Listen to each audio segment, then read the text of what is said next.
What would you do if What would you do if someone you'd lived next to peacefully for 2 years suddenly told you that you'd been making their life miserable? And what if the moment they said it, you realized you might have been doing it the entire time? This is the story of one family, one neighbor, one treadmill, and a question that is a lot more complicated than it sounds. For 2 years, the routine never changed.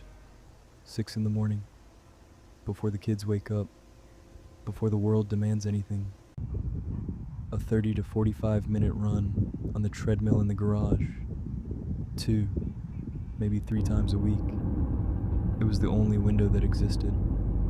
Small children do not negotiate with your fitness goals. They wake up, and suddenly every minute belongs to someone else.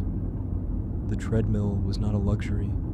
It was the only way. And for 2 years, not a single word. Their neighbor lived in an apartment directly above the garage. Same landlord, different lease.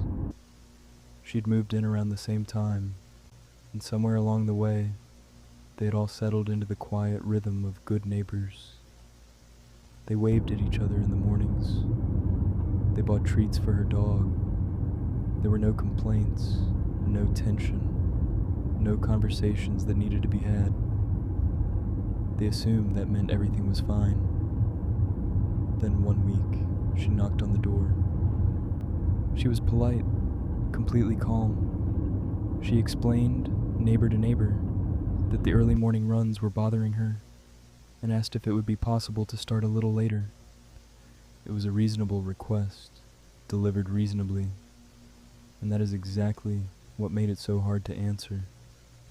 Here's where it gets interesting, because the family had a noise situation of their own, one they had never once complained about.